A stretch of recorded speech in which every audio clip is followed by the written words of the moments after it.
Welcome to यूनिमॉन्स।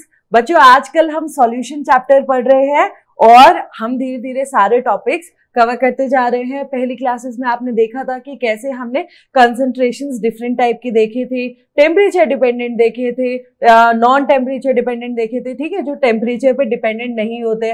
जल्दी जल्दी बताओ, कमेंट सेक्शन में लिख के मेरे को दोनों में डिफरेंशिएशन बताओ कि कौन से वो हैं जो टेम्परेचर डिपेंडेंट है और कौन से वो हैं कॉन्सेंट्रेशन टर्म्स जो टेम्परेचर डिपेंडेंट नहीं है। ठीक है, दो एग्जाम्पल्स कम से कम बता देना। ठीक है, आपके लिए एक हिंट है कि जिनमें वॉल्यूम होता है, जो वॉल्यूम बेस्ड होते हैं, वो क्या होते हैं, हमारे टेम्परेचर डिपेंडेंट होते हैं। ठीक है, और जो नहीं होते वॉल्यूम बेस्ड, वो हमारे इंडिपेंडेंट होते हैं टेम्परेचर से। ठीक है, आज की क्लास में हम लोग पढ़ने वाले हैं वेपर प्रेशर। ठीक है, वेपर प्रेशर में अगर हम लोग देखें तो पहले हम कॉन्सेप्ट समझ लेते हैं और उसके बाद हम लोग डेफिनेशन देखेंगे। ठीक है, वेपर प्रेशर में अगर हम मान लो एक कंटेनर लेते हैं, ठीक है, कंटेनर में हमने H2O भर दिया है। अब आप बोलोगे कि मैम आपने H2O क्यों भरा है? ठीक है, क्या बोलोगे अब आप कि मैम आपने कंटेनर, ठीक है, और उसमें क्या भर दिया हमने? H2O भर दिया।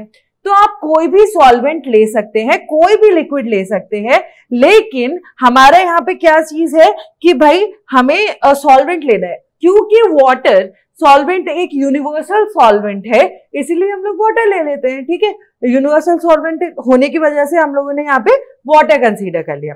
अब जब आप कोई भी कंटेनर में मान लीजिए थोड़ा सा लिक्विड होता है, ठीक है, आप अगर उसे छोड़ देते हैं, ऐसे ही अनअटेंडेड छोड़ देते हैं, फिर थोड़ा बहुत पानी गिरा हुआ होता है, तो आप देखते हैं कि कोई कंटेनर में कैसे वो हवा में चला जाता है थोड़ी देर बाद। मतलब ऑब्वियसली ऐसे नहीं है कि आपने 5 मिनट रखा और उसके बाद वो कहीं गायब हो गया, लेकिन मान लो रात भर रख के छोड़ दिया किसी कंटेनर में थोड़ा सा पानी, तो वो वेपराइज हो जाता है। कहाँ चला जाता है वो? मतलब थोड़ा सा पानी था, वो चला कहाँ गया आखिरकार?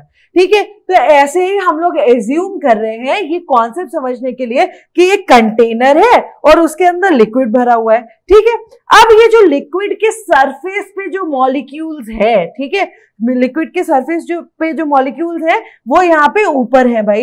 इनका क्या हो रहा है कि भाई जो हाई काइनेटिक एनर्जी जब ये ले लेते हैं हीट से, इन्वायरमेंट से, कहीं से भी, तो ये ऊपर उछल के चले जाते हैं। इनके पास इतनी एनर्जी आ जाती है कि ये ऊपर चले जाते हैं। ठीक है, तो ये ऊपर ऐसे क्या, किस फॉर्मेशन, कौन सी ऐसी प्रक्रिया है जिससे वो ऊपर चले जाते हैं? That is known as evaporation. ठीक है, what is known as evaporation. ठीक है, कौन सी उससे चले जाते हैं मैम? प्रोसेस से, इवापोरेशन से जो सरफेस पे वाटर के मॉलिक्यूल्स होते हैं वो मैम ऊपर चले जाते हैं जब उनके पास हाई काइनेटिक एनर्जी होती है। क्या होती है?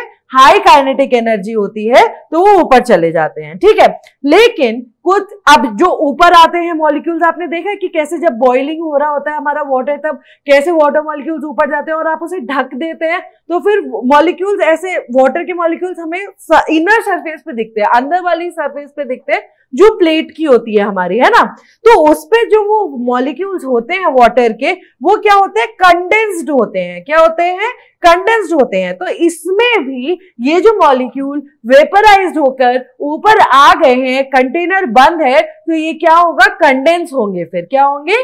कंडेंस होंगे फिर। ठीक है, तो यहाँ पे क्या एक सिलसिला शुरू हो जाएगा कि सरफेस मॉलिक्यूल जैसे ही काइनेटिक एनर्जी पा रहे हैं तो वो ऊपर जा रहे हैं, और जो कंडेंस मॉलिक्यूल है हमारे वो नीचे आ रहे हैं। ऊपर जा रहे हैं सरफेस मॉलिक्यूल्स और कंडेंस मॉलिक्यूल्स नीचे आ रहे हैं। ठीक है, ऐसे ऊपर नीचे होता रहेगा।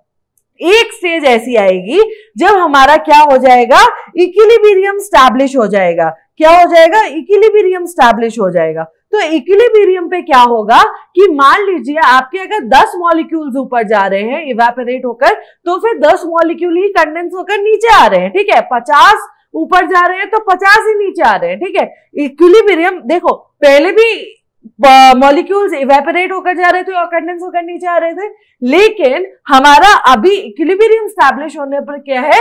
नंबर ऑफ मॉलिक्यूल्स जो है वो फिक्स हो गए हैं भाई कि 10 मॉलिक्यूल या 50 मॉलिक्यूल या 100 मॉलिक्यूल्स ही ऊपर जा रहे हैं और उतने ही नीचे आ रहे हैं। ठीक है, तो जब हमारा इवेपोरेशन और कंडेंसेशन का प्रोसेस चल रहा है, ठीक है, साथ साथ चल रहा है, और जब इक्विलिब्रियम हो गया हमारा, तब हम क्या देख रहे हैं, the rate of evaporation. What? The rate of evaporation is equal to rate of condensation. What? Rate of evaporation is equal to rate of condensation. Rate किससे हम क्यों अप्लाई करते हैं? रेट डिफाइन करता है कि भाई 10 मॉलिक्यूल जा तो रहे हैं. अब ऐसा हो कि इवेपोरेशन में भैया 10 घंटे में 5 मॉलिक्यूल जा रहे हैं, ठीक है, और फिर 5 ही वापस आ रहे हैं, लेकिन कब? 10 घंटे में ही आ रहे हैं, तब तो रेट स्टैब्लिश हो रहा है. 1 मिनट में ही जा रहे हैं और 1 मिनट में ही आ रहे हैं, तब तो रेट स्टैब्लिश हो रहा है. अदरवाइज आप पता कैसे करोगे कि इक्विलिब्रियम में है? डिफाइंड टाइम में डिफाइंड मॉलिक्यूल्स जब एक प्रोसेस कर रहे हैं, तभी तो आप पता लगा सकते हो कि इक्विलिब्रियम में है या नहीं. तो आप क्या कर रहे हो?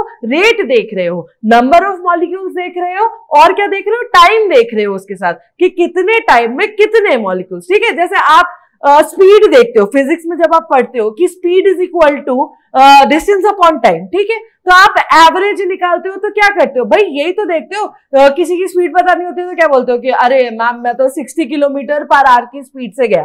ठीक है, तो वो 60 किलोमीटर क्या है आपका? डिस्टेंस. पर आवर क्या है? टाइम. वैसे ही इसमें भी हम लोग क्या बोल रहे हैं कि 50 मॉलिक्यूल्स इन 1 मिनट. तो 50 मॉलिक्यूल्स क्या है हमारे? मॉलिक्यूल. 1 मिनट क्या है हमारा? टाइम. ठीक है, तो हम इसी में देख रहे हैं कि इवेपोरेशन और कंडेंसेशन का कैसे हम लोग रेट डिसाइड कर रहे हैं, रेट देख रहे हैं उसका. ठीक है, अब हमारा इक्विलिब्रियम स्टैब्लिश हो गया है यहाँ पे. ठीक है, तो हम लोग डेफिनेशन अगर वैसे बोलेंगे कि at equilibrium pressure exerted by the vapours on the surface. ठीक है, ये जो आपके ऊपर मॉलिक्यूल्स तैर रहे हैं यहाँ पे, जो आ गए हैं उछल उछल के, ठीक है, तो ये जब एक इक्विलिब्रियम स्टैब्लिश हो गया, नंबर ऑफ मॉलिक्यूल्स भी हो गए, तो ये क्या करेंगे? दबाव.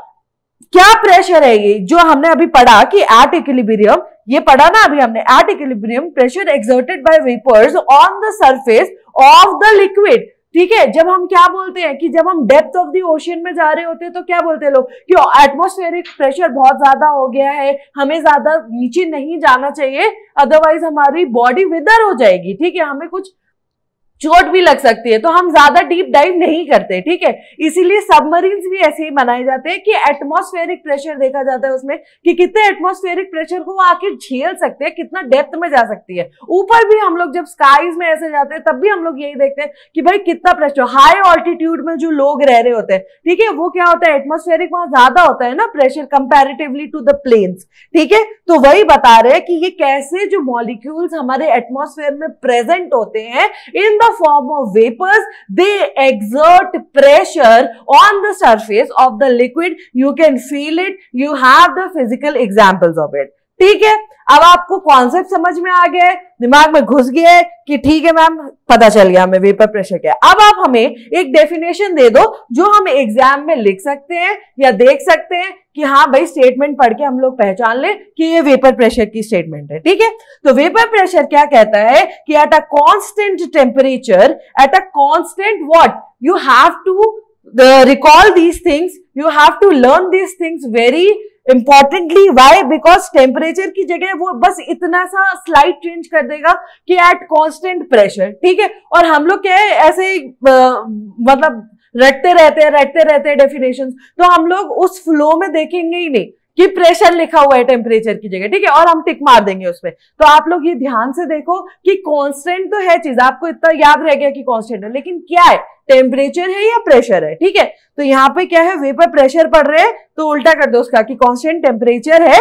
ठीक है, the pressure exerted by the vapours of the liquid on its surface when they liquid and its vapour are in equilibrium. What we have learned this कि at equilibrium the pressure exerted by the vapours molecules on the surface of the liquid is known as vapour pressure.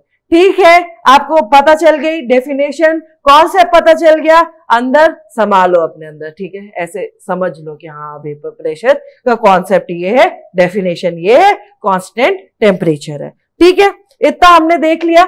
उसके बाद आगे हम लोग 2 factors की और चर्चा करें, उसके बीच में हम लोग देख लेते हैं अगर आप प्रिपेयर कर रहे हैं सीयूईटी 2024 के लिए, ठीक है, और ऑनलाइन या ऑफलाइन कैसे भी प्रिपेयर करना चाहते हैं, अगर आप ऑनलाइन प्रिपेयर करना चाहते हैं तो आप हमारे ऐप डाउनलोड कर सकते हैं, जैसा कि आपको अभी अपनी स्क्रीन पर दिख रहा होगा। ऐप डाउनलोड कर सकते हैं, वहां पे आपको नोट, स्टडी मटेरियल सब कुछ मिल जाएगा, ठीक है। और अगर आप यूट्यूब से पढ़ना चाहते हैं तो हमारे पास बहुत ही बेहतरीन फैकल्टी है जो आपके लिए दिन रात काम कर रही है, ठीक है। केमिस्ट्री डोमेन के लिए मैं पढ़ा रही हूँ आपको, और सोशियोलॉजी के लिए नम्रा मैम है, हिस्ट्री के लिए पद्मांजलि मैम है, ठीक है। जीटी के लिए हमारे विनायक सर है, मनीष सर है। तो आप इन सब लोगों की वीडियोस देख सकते हैं। अगर आपको ऑनलाइन यूट्यूब पे पढ़ना है, ऐप में भी आपके पास ऑप्शन है वीडियोस एक्सेस करने का, और स्टडी मटेरियल्स वगैरह को भी आप एक्सेस कर सकते हैं, डाउट्स पूछ सकते हैं, ठीक है। और अगर आपको नहीं है, आप ऑफलाइन आना चाहते हैं अगर सीयूईटी की कोचिंग के लिए,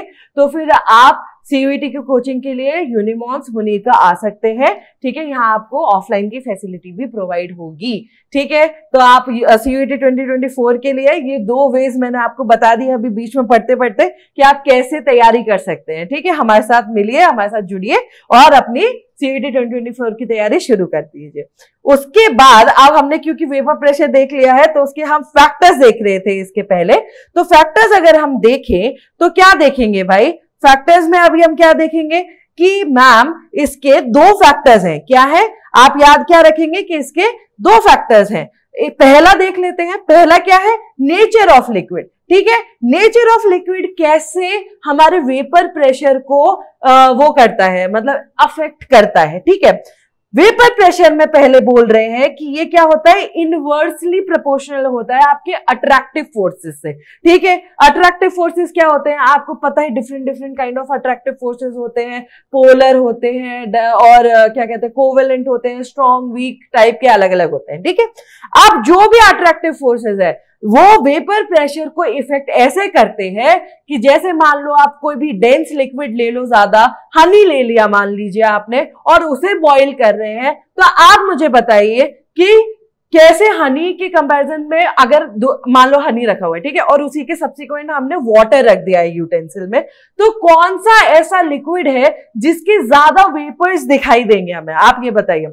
वेपर ज्यादा वाटर के दिखाई देंगे, ठीक है। हनी के कंपैरिजन में तो वाटर के दिखाई देंगे ना, क्यों दिखाई देंगे, क्योंकि हनी हमारा डेंस लिक्विड है, उसके अंदर जो अट्रैक्टिव फोर्सेस है वो बहुत ही ज्यादा स्ट्रॉन्ग है, ठीक है। और वाटर के अंदर कंपैरेटिवली उसके ज्यादा स्ट्रॉन्ग नहीं है जो हमारे अट्रैक्टिव फोर्सेस है, इसीलिए ये इनवर्सली प्रोपोर्शनल है, ठीक है। मान लो अगर हम एग्जांपल ले कि ये कोई मॉलिक्यूल है और ये कोई मॉलिक्यूल है, ठीक है, ये वाला कोई मॉलिक्यूल है, तो इसका तो आप देखिए ना मास ज्यादा हो गया, इसमें ज्यादा मॉलिक्यूल्स है, ज्यादा अट्रैक्टिव फोर्स है, बल्कि इसमें ऐसा नहीं है, ये अकेला है, कम मॉलिक्यूलर मास का है, तो ये क्या होगा, जल्दी वेपर प्रेशर हमारे ये लिक्विड शो करेगा, ठीक है। तो आपको समझ में आया कि वेपर प्रेशर अट्रैक्टिव फोर्सेस के कैसे इनवर्सली प्रोपोर्शनल होता है।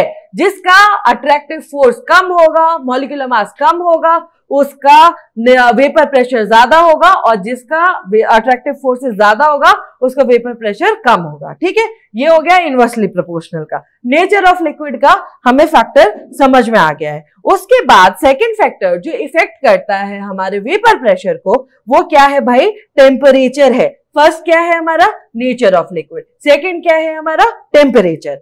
अब नेचर ऑफ लिक्विड में वो इनवर्सली प्रोपोर्शनल था, यहां पे क्या है, डायरेक्टली प्रोपोर्शनल है। इसका मतलब कि टेम्परेचर जैसे जैसे बढ़ाएंगे, टेम्परेचर जैसे जैसे बढ़ाएंगे, काइनेटिक एनर्जी बढ़ेगी, मॉलिक्यूल्स जो वेपराइज हो रहे हैं वो बढ़ेंगे, जिससे वेपर प्रेशर इंक्रीज हो जाएगा, ठीक है। तो ये पूरी चेन प्रोसेस चलती है ऐसे। टेम्परेचर डायरेक्टली प्रोपोर्शनल है, nature of liquid inversely proportional है। इसमें अगर हम देखें इक्वेशन तो गैस और लिक्विड, ठीक है, इसमें अगर हम दोनों को ऐड करेंगे तो ये क्या बना रहा है, एक्सोथर्मिक सॉल्यूशन बना रहा है। साइड में हमने देखा है कि हीट भी प्रोड्यूस हो रही है, ठीक है, तो आपको पता है कि भाई वेपर प्रेशर बढ़ाने के दो तरीके आ गए हमारे। ऑल दो हम लोग देखेंगे आगे कि कैसे ली चैटलियर प्रिंसिपल सॉल्युबिलिटी पे असर पड़ता है, लेकिन फिलहाल हम वेपर प्रेशर की बात कर रहे हैं। तो हमें क्या याद रखना है कि टेम्परेचर इंक्रीज करता है तो नंबर ऑफ मॉलिक्यूल्स जो हमारे वेपराइज हो रहे हैं वो इंक्रीज करते हैं, काइनेटिक एनर्जी बढ़ती है